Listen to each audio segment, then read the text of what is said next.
Political কজেসও যেটা অবশ্য করে ফিউরে বলছেন যে পলিটিক্যাল লেজিটিমেসি, তাহলে সোশিও পলিটিক্যাল ইকোনমিক তিনটে কজই থাকছে, যদি কিছু না জানি এইটুকু বলতে পারি। ফোর্থলি, কজেস যদি যেটা দেখি বা কারণ, সে কজ কিন্তু ইউনিফর্ম হবে না, কারণ ফরাসি বিপ্লবের চরিত্রটাই ইউনিফর্ম নয়। তাহলে গ্রামের ক্ষেত্রে এক এক রকম, বা গ্রামীণ বা রুরাল ফ্রান্সে কজের কিছু কিছু আলাদা চরিত্র, শহরের ক্ষেত্রে আলাদা।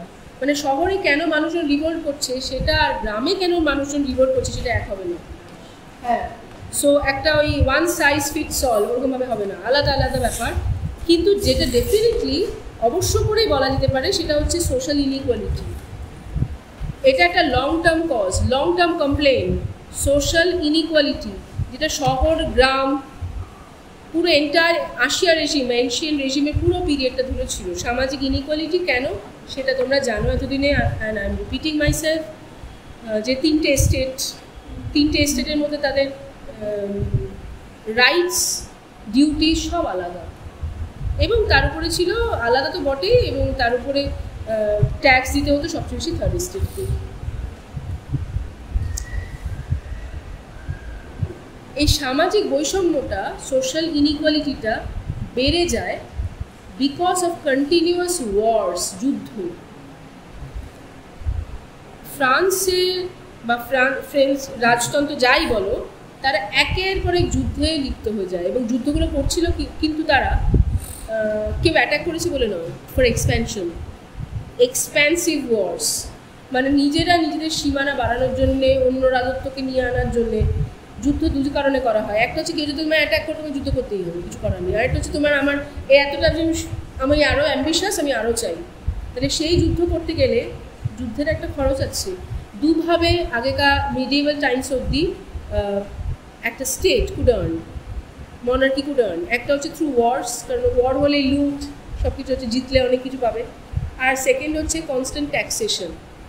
তাহলে যখন যুদ্ধ হচ্ছে তাহলে তুমি কী করে টাকাটা আসবে? ট্যাক্সেশনের মধ্যে দিয়ে। তাহলে একটা হচ্ছে কনস্ট্যান্ট এক্সপ্যান্সিভ ওয়ার্স, মনে রেখো, এক্সপ্যান্সিভ। হ্যাঁ, এক্সপ্যান্সিভ ওয়ার্স। আরেকটা হচ্ছে মনার্কি প্রচণ্ড খরচ করতে, এক্সট্রাভ্যাগেন্ট। মানে গ্রুপ মনার্কি অ্যাকচুয়ালি তোমরা তো লুভরে মিউজিয়ামে গেলে বা শোয়াজেলিজে, মানে ফ্রান্সে প্যারিসে গেলে যে প্রাসাদে থাকতো, সেটা সাংঘাতিক। সেটা দেখলেই মাথা খারাপ হয়ে যেতে থাকে যে এত অপূর্বভাবে রেখেছে, কিন্তু সেগুলো করতে তো খরচ লেগেছে। সে বেস্ট কোয়ালিটি অফ গোল্ড থেকে আরম্ভ করে বেস্ট আর্কিটেক্ট সব কিছু, সেই টাকাগুলো কোথা থেকে আসছে? একদম চাষাদের কাছ থেকে, শ্রমিকদের কাছ থেকে, কয়লা খনি মজুরদের কাছ থেকে, তাদের কাছ থেকে আসছে। এই দুটো। এবং থার্ড ইকোনমিক ফ্যাক্টর ডেফিনেটলি হচ্ছে পুয়ার হারভেস্ট। যেটা হয়েছিল 1789-এ যে বিপ্লব হচ্ছে, ঠিক তার আগের বছর খুব ভালো ফসল হয় না, ঠিক আগের বছর খুব বাজে ফসল হয়, ভালো ফসল হয় না। ঠিক তার আগের বছর দুর্ভিক্ষ হয়েছিল, কিন্তু 1786-87 খুব ভালো ফসল হচ্ছিল। তাহলে 1786-87-এ কন্টিনিউয়াস গুড হারভেস্ট, আর 1788-এ ব্যাড হারভেস্ট। এটার ফলে মানুষটার যে অভ্যাস হয়ে গেছিলো যে আমরা ঠিকঠাক সময় ঠিক খেতে পারি, খেয়ে আমরা নিজেরা খেয়ে তারপরে আমরা ট্যাক্স দিতে পারি, হঠাৎ করে 1788-এ পুরোটা বন্ধ হয়ে গেল। এবং ফ্রেঞ্চ গভর্নমেন্ট সেটা তো এই দুর্ভিক্ষের কথা ভাবলেও না, দেখলেও না, তারা ট্যাক্সের পরিমাণ যেরকম ছিল তার থেকে বাড়িয়ে দিল আরও, কারণ তারা অন্যদিকে যুদ্ধ করছিল। তো এই পরিপ্রেক্ষিতে সবসময় তুলে ধরা হয় এই যে একটা যে পুয়ার হারভেস্ট হয়েছিল, সেই পুয়ার হারভেস্ট না হলে হয়তো তখনই বিপ্লবটা হতো না। বিপ্লবটার সঙ্গে যে হারভেস্ট যুক্ত কী করে আমরা বলছি, বিকজ বিপ্লবটা শুরুই হচ্ছে থ্রু ব্রেড রায়টস, রুটি নিয়ে। এবং ব্রেড রায়টস হয়েছিল প্যারিসে যেমন, অন্যদিকে বিভিন্ন ফ্রান্সের গ্রামে। মানুষ খেতে পাচ্ছিল না, এবং সেই প্রসঙ্গে বারবার করে, মানে এখন তো ইনফ্যাক্ট বলা হয় যে আদৌ সেটা মারিয়া আন্তোয়ানেট বলেছিলেন কি না এক্স্যাক্টলি, সেটা নিয়ে একটা প্রশ্ন আছে যে why don't they have cakes. যখন এসে ওনার প্রাসাদের সামনে সবাই, প্রচুর লোক, কল্পনা করো, যারা বুভুক্ষু খেতে পাচ্ছে না, এবং তারা তো আর ভাত খাবে না, তারা ব্রেড, আমি বলেছি bread is a staple food. সবাই এসে যখন জড়ো হয়ে রায়টটা করছে, তখন মারিয়া আন্তোয়ানেট, যিনি লুই 16-এর ওয়াইফ, তিনি প্রাসাদের ইয়েতে এসে বলেছিলেন why don't you have cake, তোমাদের ব্রেড নেই তো কেক খাও। এবং সেটাতে মানে ভয়ানক বিপ্লব শুরু হয়, মানে সেইটা মানে এইটা তো একটা খুব প্রভার্বিয়াল হিস্টোরিকলি যে মানে এতটাই, এবং উনিও গিলোটিন হন যে কারণে। এখন এই যে জনরোষ, এই পুরোটাই কিন্তু খাদ্য থেকে শুরু হয়েছিল, মনে রাখতে হবে, স্পন্টেনিয়াস শুরু হচ্ছে। তাই যতই মানে বুর্জোয়া বাকিদের যা কিছু ছাড়ো থাকে, যে কারণে লেফেভও জোর দিয়েছেন পেশেন্টের রোল বা সাধারণ লোকেদের রোলের উপর, বিকজ তারা যদি দেশলাইটি না জ্বালাতো তাহলে বিপ্লব শেষ হতো না। আর তারা করেছিল কারণ তারা খিদেটা সহ্য করতে পারছিল না, এবং তাদের মনে হয়েছিল অত্যাচার। এদিকে বড় বড় মিনার, বড় বড় প্রাসাদ তৈরি হয়ে যাচ্ছে, এদিকে আমরা মানে ন্যূনতম রুটি খেতে পাচ্ছি না। শুধু খেতে পাচ্ছি না নয়, আমাদেরকে ব্রেড ট্যাক্স দিতে হচ্ছে, আমরা খেতেও পাচ্ছি না, এদিকে ট্যাক্সও দিচ্ছি। হ্যাঁ, সেটা তাদের সাংঘাতিক অন্যায়, সেই জিনিসটা ছিল। এবং ওয়াইড স্প্রেড পভার্টি স্প্রেড করেছিল। তাহলে এটা একটা। থার্ড, যেটা আইডিওলজিক্যাল দিক দিয়ে অবশ্য করেই বলা যেতে পারে, যেটা যে এনলাইটেনমেন্ট ঠিক তার আগে হয়েছিল। আমি কথা বলেছিলাম যে ভলতেয়ার, রুশো, এবং এই দুজনেই হচ্ছেন বোম্ব্রেড মানে ফ্রান্সের, কিন্তু ইংল্যান্ড থেকে যার লেখা ভীষণভাবে প্রভাবিত করেছিল ফরাসিদের, সেটা হচ্ছে মন্টেস্কিউয়ের লেখা। তাহলে ভলতেয়ার, রুশো, মন্টেস্কিউ, এই তিনজনকে ধরা হয় হচ্ছে তিনজন মানে পিলার্স, মানে আদর্শ বা মানে ইটস লাইক এরা হচ্ছে মনে বা ফিলসফিক্যাল যে খাবার সেটা যোগান দিয়েছিলেন এই তিনজন। এবং তিনজনেরই একটা সিমিলার মানে দুটো পয়েন্ট ছিল, যেটা দিয়ে অ্যাকচুয়ালি সেটা প্রথমটা হচ্ছে through reason you should think, যুক্তির মধ্যে দিয়ে ভাববে, রিজন, অপার ভক্তি বা লয়্যালটি নয়, মানে হ্যাঁ মহারাজ বলেছেন তাই করে দেবে না, র্যাশনালি ভাববে, তাহলে রিজন। এবং সেই রিজনটা কোনো ক্লাসে বিলং করে না। রিজন মানে অ্যারিস্টোক্র্যাট রিজনেবলি ভাবতে পারবে, পথের ভিখারি ভাবতে পারবে না, এবং চাষা ভাবতে পারবে না, এরকম কিছু নেই। এক। সেকেন্ড হচ্ছে liberty is for free, liberty is a natural right, মানুষ জন্মমাত্রে স্বাধীন, class is created by humans. এই যে শ্রেণী, এগুলো মানুষ কখনো ভগবান করেননি, ঈশ্বর করেননি। তুমি একবার ঈশ্বরের গৃহে যাওয়ার সময় কেউ তোমার পাস দেখবে না, আচ্ছা তুমি কোথা থেকে জন্মেছো, কোথায় কি, তুমি কি মজুর ক্লাসের, না তোমার কি জাত, তোমার ধর্ম, কিছু দেখবে না। He has not created men like that. তাহলে সবার ক্ষেত্রে একই লিবার্টি, সেগুলিকে লিমিট করেছে অন্যান্য মানুষ। তাহলে এটা জানতে হবে যে liberty is for free, it is natural right. এটা একটা সাংঘাতিক বৈপ্লবিক ঘটনা। আজকে হয়তো মনে হচ্ছে because we have a liberty for freedom for free, বুঝতে পারছি না। মধ্যযুগে এটা সাংঘাতিক বৈপ্লবিক, কারণ বেশিরভাগ মানুষেরই তো রাইট নেই, কয়েকজনের আছে, মানে হাতে গুনে হয়তো সারা সমাজে 5% ম্যাক্সিমাম, বাকিদের নেই। এই 5% নির্ধারণ করছে বাকিদের নিয়ে হতে কী হবে কী না হবে, কী করে করছে। কারণ তোমার হাতে যদি টাকা না দেয় তুমি মেয়ের বিয়ে দিতে পারবে না, তুমি একটা বড় বাড়ি করতে পারবে না, তুমি চাইলে একটা ভালো পোশাক কিনতে পারবে না, তুমি কোথাও যেতে পারবে না, কারণ তোমাকে ট্যাক্স দিতে হচ্ছে। সেই টাকা দিয়ে আমি 5টা বাড়ি করছি, 10 জায়গায় বেড়াতে যাচ্ছি। So I am controlling by controlling your means of income, অর্থনীতির মধ্যে দিয়ে। এটাকে বলতে কোয়েশ্চেন করছেন। রুশো যেটা বলছেন, রুশো বলছেন আমরা সবাই গডস ওন চাই, এবং একমাত্র সুপ্রিম যেটাকে যেটাকে উপাসনা করা সেটা হচ্ছে রিজন। রিজনকে করো, র্যাশনালি যেটা তোমার ঠিক মনে হবে সেটাকেই মানো, যেটা নয় সেটা নয়। বারবার করে করছে কেন? কারণ এদের কথাবার্তা যত মানুষজন শুনেছে থ্রু দিস ফ্রেঞ্চ এনলাইটেনমেন্ট, তত ফরাসি, এবং কারা শুনছে, মেইনলি যারা জাগ্রত হয়েছিল প্রথম তারা হচ্ছে বুর্জোয়া, তাদের মধ্যে থেকে পার্কলেট ডাউন করে এই সাধারণ লোকেদের মধ্যে পৌঁছেছিল। এই যে ক্যাফেজে কথা বলতে তোমাদের বলেছেন স্যার, ক্যাফের মধ্যে দিয়ে এসেছিল, যে কোনো জায়গায় সাধারণ সভার মধ্যে দিয়ে বারবার এই কথা হচ্ছে। করতে করতে তাদের মনে হয়েছিল যে হ্যাঁ, যে আমরা তো তাহলে পশুর মতো পাচ্ছি, তাহলে মানুষ হতে গেলে কি করতে হবে, এই ভাবনা চিন্তা বারবার। তাহলে এটা আমরা দেখতে পাচ্ছি, এটাকে বলা হতে পারে একটা কজ হচ্ছে আইডিওলজিক্যাল বা এনলাইটেনমেন্ট।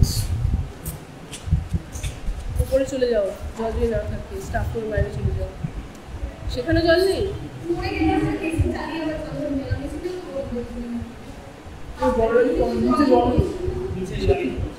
বলেছো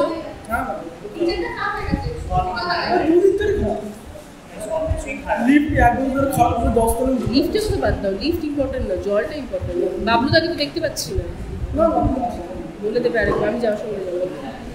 আচ্ছা, আরেকটা কজ হচ্ছে অ্যাবসলিউট মনার্কি। অ্যাবসলিউট মনার্কিগুলো লং টার্ম কজেস বলছি কিন্তু আমি।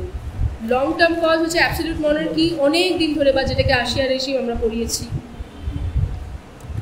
এবং অ্যাবসলিউট মনার্কি একটা বড় দিক ছিল হচ্ছে ব্যভিচার বা করাপশন, দুর্নীতি আর ব্যভিচার। এবং তার মধ্যে দিয়ে তার জন্যে এইখানে অ্যাবসলিউট মনার্কির এগেনস্টে যে জিঘাংসাটা, সেটা কিন্তু সাধারণ মানুষের মনে অতটা আসেনি, সেটা এসেছিল বুর্জোয়াদের কাছে, because they were politically conscious. সাধারণ মানুষ অত বুঝতো না, তাদের তো খাবার ঠিক করে আসছে কিনা এবং সেখানে ট্যাক্স কেন দিতে হচ্ছে সেই নিয়ে ভাবনা ছিল। কিন্তু বুর্জোয়া, তাদের খাওয়া নিয়ে ওরকম কোনো ঝামেলা ছিল না, বা খাওয়ার জোগান নিয়ে। তাদের পরের ধাপটা নিয়ে চিন্তা, তাদের মনে হচ্ছিল যে পলিটিক্যাল রিফর্ম খুব দরকার, নাহলে আমাদের যতটা ন্যায্য আমরা পাচ্ছি না, আমরা শুধু শুধু এমন একজনকে দিয়ে দিচ্ছি যে সেটাকে নিয়ে নয় ছয় করছে। And France is not befitting. একটা কথা মনে রাখতে হবে, বিপ্লবটা, এই যে প্রত্যেকটা ক্লাসের মধ্যে বিপ্লবটা শুরু হতে পেরেছিল, সেটার একটা বড় কারণ হচ্ছে all the classes, those who were involved in the revolution, they thought that they needed to do something to save themselves and France. ফ্রান্সকে বাঁচানো দরকার। এবার একজন গ্রামের একজন মেষপালকের কাছে ফ্রান্সের যা সংজ্ঞা, একজন সে ডাক্তারের কাছে সেটা এক সংজ্ঞা নয়, কিন্তু তবুও তাদের তাদের প্রত্যেকটাই ইম্পর্টেন্ট, প্রত্যেকে নিজের মতো করে করে ভাবছে, কিন্তু সবই ইম্পর্টেন্ট। ইটস লাইক, ধরো এখন যদি রবীন্দ্রনাথ কি, আমি গ্রামের চাষাকে বুঝি, তার যেটা ফার্স্ট শুনে যেটা মনে হবে সেটা হচ্ছে তার আন্ডারস্ট্যান্ডিং। আমি তাকে শেখাতে যাবো না, নানা ভুল বুঝছো না, কেন ভুল বুঝাবে, তার যা মনে হচ্ছে, আমার যা মনে হচ্ছে, আবার একজন পলিটিশিয়ানের যা মনে হবে রবীন্দ্রনাথ সঙ্গে তাই। প্রত্যেকে নিজের নিজের জায়গা থেকে যা বুঝবে। France was also like that, all were true. তাহলে শুধুমাত্র নিজেদের জন্য নয়, কিন্তু they also fought for France, এটা মনে রাখতে হবে ফরাসি বিপ্লবের ক্ষেত্রে। কারণ শুধু যদি নিজের ক্লাসের জন্য হতো, তাহলে এত দিন ধরে একটা বিপ্লব চলতে পারে না এবং সেটার প্রভাব এতদিন থাকতে পারে না। আচ্ছা, আরেকটা যেটা অবশ্য করেই ছিল, যেটা লং টার্ম কজেসের মধ্যে পড়ছে, সেটা হচ্ছে দ্য টর্চার আর operation of the third estate.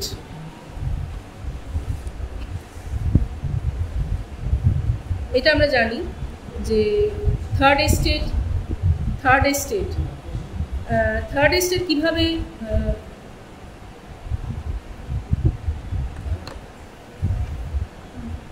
নিজেরা, থার্ড এস্টেটের মধ্যে তো একটা যদি বুর্জোয়া ক্লাস বলো, আর আরেকটা অবশ্য করেই দ্য পেজেন্টস, সকিউলট, সকলেই নিজের নিজের জায়গা থেকে মনে করছিল যে তারা প্রচণ্ড টর্চারের মধ্যে আছে, এবং সাধারণ লোকরা না অতটা বুঝতে পারেনি, কারণ অভ্যাস হয়ে গেছিলো যে তারা ভাবছিল এটাই তাদের অস্তিত্ব। কিন্তু বুর্জোয়া ক্লাস যখন থেকে বুঝতে পারে যে এই মাস বা সাধারণ লোক বা জনগণ যদি পাশে না থাকে, তাহলে বিপ্লব করে কোনো লাভ নেই তো কী করে করবে, তখন থেকে তারা একমাত্র মোটো হয় এই সাধারণ লোকেদের বিবেকটা জাগ্রত করার। বুঝতে পারছো? কনসিয়াসলি ডান।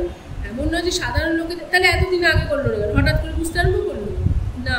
যখন থেকে বুর্জোয়া দেখতে পেলো যে আমরা আর কেন দেবো টাকা, বা আমাদের অবস্থা উন্নতি হচ্ছে না, তখন থেকে আস্তে আস্তে তাদের যে সুপ্ত যে অভিযোগ, তাদের যে সুপ্ত একটা হয় না, লোকেরা দেখবে কী করবে, প্রতিবাদ করতে করতে আর পারে না, যখন অ্যাকসেপ্ট করতে থাকে, কম্প্রোমাইজ, সেই জায়গা থেকে সরিয়ে আনতে আরম্ভ করলো যে কেন কম্প্রোমাইজ করবে, আমরা সবাই একসঙ্গে করবো, এদেরকে সরাতে হবে, উস্কাতে আরম্ভ করলো। So definitely Soculots, একটা discontent or the oppression of the discontent, এটা ছিল discontent of the Soculot, definitely. আরেকটা যেটা ফ্যাক্টর একদম ঠিক আগে যেটা হয়েছিল, সেটা হচ্ছে American revolution or American war of independence. American war of independence হয় 1776-এ, 1776। তার একটা বড়সড় প্রভাব পড়েছিল ফরাসি বিপ্লবের উপরে।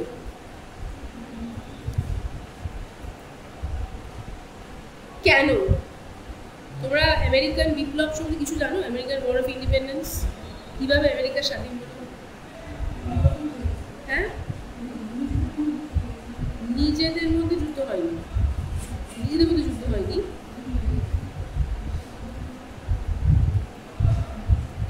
আমেরিকান বলে তো আসলে কেউ নেই, যারা ছিল তাদেরকে মেরে ফেলা হচ্ছে। দেবে native Americans, red Indians. America যে জায়গাটা সেটা কলাম্বাস, নিউ ওয়ার্ল্ড সেটার নাম, সেটা তো কলাম্বাস, ক্রিস্টোফার কলাম্বাস খুঁজে পেয়েছেন। তারপরে আমেরিকা ভেসপুচি বলে আরেকজন সেলার গেলেন, যার নামে আমেরিকা হয়ে গেল। এবার সেখানে কারা থাকতেন, খুঁজে পেয়েছিলেন মানে যখন দেখলেন সেখানে যারা থাকে দেবে native Americans, red Indians, tribes, তারা আর এখনকার লোকের সঙ্গে সম্পর্ক নেই। এবার তখন ব্রিটেন, গ্রেট ব্রিটেন ছাড়া অন্যান্য দেশ সবাই চালো এই এত বড় একটা জায়গা, স্বাভাবিকভাবেই আমরা আমাদের আন্ডারে করার চেষ্টা করবো, নতুন একটা ল্যান্ড এত বড়। গ্রেট ব্রিটেন যেহেতু তখন একটা কলোনাইজিং পাওয়ার এবং তাদের শক্তি বেশি, এবং সব থেকে বেশি ইম্পর্টেন্ট হচ্ছে তাদের নেভাল পাওয়ার, সামুদ্রিক ক্ষমতা অনেক বেশি ছিল। নেভি তো ইংল্যান্ডে চিরকাল ভীষণ ভালো, তো তারা সেটা গিয়ে আমেরিকা পুরো জায়গাটাকে কঙ্কার করলো, করে তাদের অনেক মানে লোকজনকে ওখানে সেটেল করানো। এইভাবে আমেরিকাতে 13টা কলোনি হলো, মানে আমেরিকা বলতে তখনকার আমেরিকাতে পুরো জায়গাটায়। ফ্রান্সও কিছু কিছু জায়গায় তাদের লোকজনদের পাঠালো, কারণ ফ্রেঞ্চ কলোনিয়ালিজমও ছিল। আমেরিকাকে নিয়ে ফ্রান্স আর ইংল্যান্ডের মধ্যে ঝগড়া হতে আরম্ভ করলো যখন পলাশি যুদ্ধ আমাদের হচ্ছে একই সময়, 7 years war, ওই দেশে এ দেশে একই সময় হচ্ছে। অনেক দিন হলো, আমাদের দেশে 7 বছর যুদ্ধ করলে ইংল্যান্ড আর ফ্রান্স একে অপরের সঙ্গে। আমেরিকাকে নিয়ে মানে কার পাওয়ার থাকবে, 9 বছর। 9 বছর যুদ্ধের পরে it was decided that England will have the control. France আস্তে আস্তে দূরে সরে যেতে আর বাদ ধরে, তারা তো ক্ষমতা ছিল না। তাহলে ইংল্যান্ড সে, এটা আমি বলছি হচ্ছে 1754 সালে, না 1756 যুদ্ধ শেষ হচ্ছে, 7 years war। 1756 থেকে 1773 প্রায় 20 বছর ধরে আমেরিকা বলে যে জায়গাটা ভূখণ্ড, সেটা 13টা আলাদা আলাদা কলোনিতে, কলোনি মানে আলাদা আলাদা স্টেট, যেগুলো কলোনি আলাদা স্টেট হয়ে গেছে। বস্টন, ম্যাসাচুসেটস, ক্যালিফোর্নিয়া, এগুলো সব আলাদা স্টেট। আগের সেই স্টেটগুলো তো আছেই, তাছাড়া আরও বেড়ে গেছে। Boston was very important, so was California, so was Massachusetts, they were there। 13টা তখন ছিল আলাদা আলাদা রাজ্য, প্রত্যেককে সেলফ গভর্ন করার ক্ষমতা দিয়েছিল ইংল্যান্ড। আমাদের মতো নয়, আমাদের সঙ্গে দু জায়গাতেই কিন্তু ইংল্যান্ড কলোনাইজ করছে, কিন্তু আমাদের ক্ষেত্রে তফাৎ কি, তারা আমাদের এখানেই চলে এসেছিল, আমাদের যে থাকছিল, এই দেশটা তাদেরই হয়ে গেছিলো। আমেরিকার ক্ষেত্রে আমরা তা দেখিনি, তারা থাকছিল না। সেটা বড় কারণ হচ্ছে আমেরিকা থেকে ইংল্যান্ড প্রচুর দূর, আমাদের থেকে ইংল্যান্ড অনেক কাছে। আমাদের সঙ্গে তো 5 ঘন্টা ডিফারেন্স ইংল্যান্ডে, মানে এখন বাজে হচ্ছে 4:45, তাহলে রাত এখন হচ্ছে 4:45, মানে পিছিয়ে আছে। আমাদের 4:45, এখন দুপুরবেলা 5 ঘন্টা করো, মানে 1:45 বাজে, দুপুর 1:45 আজকে। কিন্তু আমেরিকা আমাদের থেকে 12.5 ঘন্টা, মানে ওয়েস্ট কোস্ট হচ্ছে 12.5 ঘন্টা, আর ওয়াশিংটনের দিকে মানে ক্যাপিটালের দিকে আসলে 9.5 ঘন্টা। আমেরিকার সঙ্গে ইংল্যান্ডেরও সময়ের তফাৎ এতটাই, মানে দুটো আলাদা দিকে। তো এইখান থেকে মানে গভর্ন করবে কী করে, তাই তারা অনেক কিছু ছাড় দিয়েছিল, তোমরা নিজেদের মতো করো, শুধু ট্যাক্স দিতে হবে আমাদের। এরম চলছিল 20 বছর। হঠাৎ করে ইংল্যান্ডে যখন টাকার প্রয়োজন হলো, কারণ তারা একের পর এক যুদ্ধে অনেক খরচ হয়ে গেছিলো, তখন তারা অনেকটা ঋণের বোঝা চাপিয়ে দিয়েছিল আমেরিকা 13টা কলোনির মাথায়। সেইটা নিয়ে ঝামেলা আরম্ভ হলো, এবং সেটার পর একের পর এক যুদ্ধ, Boston tea party, Boston massacre সব হলো। ফাইনাল, আমি খুব শর্টে বলছি, ফাইনালি আমেরিকার 13টা কলোনি নিজেদেরকে আলাদা একটা কনফেডারেসি হিসেবে ডিক্লেয়ার করলো, যেটার থেকে ইউনাইটেড স্টেটস অফ আমেরিকা হলো, ইউনাইটেড স্টেটস কনস্টিটিউশন তৈরি হলো। এটা হচ্ছে মোদ্দা কথা। এটার সঙ্গে ফ্রান্স বা ফ্রেঞ্চ রেভলিউশনের সম্পর্ক কি, আমেরিকাতে যে সমস্ত ফিলসফারদের বাণী খুব ইন্সপায়ার করেছিল, তাদের মধ্যে একজন ছিল ভলতেয়ার, একজন ছিল জন লক। হ্যাঁ, জন লকের কথা আমরা আগে পড়েছি। এই জন লক যেমন পরিষ্কার একটা কথা বলছিল, খুব বিদ্রোহী বিপ্লবী কথা, যার দ্বারা আবার ফরাসি বিপ্লবী ইন্সপায়ার হয়েছিল। জন লক বলছে, তোমাকে যতক্ষণ না তুমি রিজনেবলি কোনো অথরিটিকে অ্যাকসেপ্ট করতে পারো, ততক্ষণ পর্যন্ত তার কথা শোনা উচিত নয়। মানে আমি বলছি বলেই, বা রাজা বলছি বলেই, বা চার্চ বলছি বলেই তার কথা শুনতে হবে তা নয়। রাজা বা চার্চের কথা যদি যুক্তিসঙ্গত লাগে তবে তুমি শুনবে, নাহলে নয়। এইটা কিন্তু একদম টোটাল রেভলিউশন, কারণ যুক্তি কোথায়, আমি বলছি বলে শুনতে হবে, এতকাল ধরতে তাই শিক্ষা। এই একটা জিনিসে আমেরিকাতেও একটা বিশাল বৈপ্লবিক পরিবর্তন আসে মনে, ফ্রান্সেও তাই। কিন্তু ফ্রান্সে যারা বিপ্লব মানে এতদিন ধরে যারা অত্যন্ত অত্যাচারের মধ্যে আছে তারা প্রচণ্ড আশান্বিত হয় যখন দেখেছিল যে আচ্ছা সত্যি তো আমেরিকানদের গাড়েও কিন্তু এতটা ট্যাক্সের বোঝা হয়েছিল, সেখান থেকে they could actually fight back and win. তাহলে আমরা পারবো, আমাদের মাথাতেও তো এত ট্যাক্স কারণে দিতে হচ্ছে, so we can also do that. তো আমেরিকার ক্ষেত্রে তাহলে একটা হচ্ছে economic reality of American colonies. Economic reality বলতে they had to also pay huge amount of taxes, সেইটা এদের মনে হচ্ছিল কমন। আর সেকেন্ড হচ্ছে role of certain philosophers like John Locke, যেটা এদিকেও এসেছিল। এই সব কিছু মিলিয়ে আমেরিকান রেভলিউশন অবশ্য করে একটা লং টার্ম কজের মধ্যে পড়ে ফরাসি বিপ্লব, কারণ ইটস লাইক একজন এই পথে গিয়ে সফল হতে দেখেছি। সো আজকের জন্য আমি এখানে শেষ করছি। ফ্রেঞ্চ রেভলিউশনের লং টার্ম কজ মোটামুটি আমি বিকজ কজে আমি বেশি আই উইল নট ডুয়েল শেষ করে পরের দিন শর্ট টার্ম কজের মধ্যে যাব, করে তারপরে ঘটনা কিছুটা বলে দেন আমি সেই দিন মানে নেক্সট টিউসডে 13 তারিখ।